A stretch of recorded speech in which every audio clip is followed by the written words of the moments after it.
Hello friends, আশা করছি তোমরা সবাই ভালো আছো।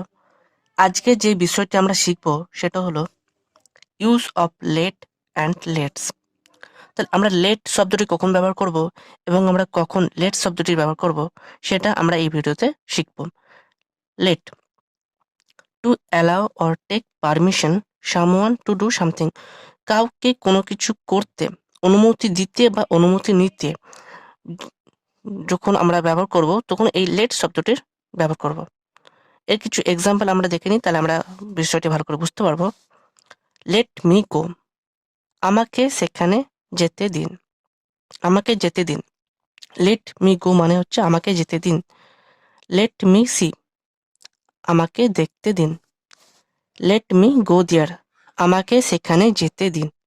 Let me do the work, আমাকে কাজটি করতে দিন। লেট মি প্লে ফুটবল, আমাকে ফুটবল খেলতে দিন। Let me write the letter, আমাকে চিঠিটি লিখতে দিন। Let me read the book, আমাকে বইটি পড়তে দিন। Let me have some food, আমাকে কিছু খেতে দিন। এই যে শব্দগুলো, এই যে বাক্যগুলো আমরা পড়লাম, এই বাক্যগুলো পড়ে আমি বুঝতে পারলাম এখানে কোনো অনুমতি নেওয়া হয়েছে। তাই এই অনুমতি নেওয়া হয়েছে, তাই আমরা লেট শব্দটির ব্যবহার করেছি। লেটস, এই লেট শব্দটির ব্যবহার আমরা কখন করব সেটা এবার দেখে নিই।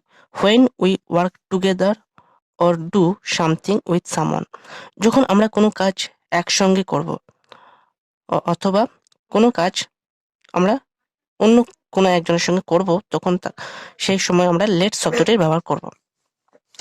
এক্সাম্পলগুলো দেখে নিই, তাহলে আমরা ভালো করে বুঝতে পারবো। লেটস গো হোম, চলো বাড়ি যাই। Let's go for a walk, চলো হাঁটতে যাই। Let's go to the party, চলো পার্টিতে যাই।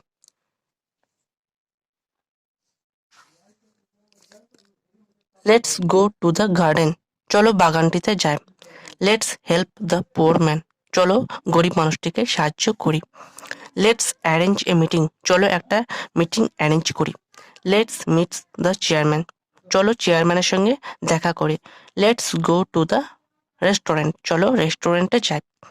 তাহলে আমরা এখানে বুঝতে পারছি কোনো কাজ অন্য কোনো একজনের সঙ্গে করা হচ্ছে, তাই আমরা এই লেট শব্দটির ব্যবহার আমরা করেছি। আশা করছি তোমরা এই ভিডিও থেকে কিছু বুঝতে পেরেছো। আজ এই পর্যন্ত, দেখা হচ্ছে পরে একটা নতুন ভিডিওতে।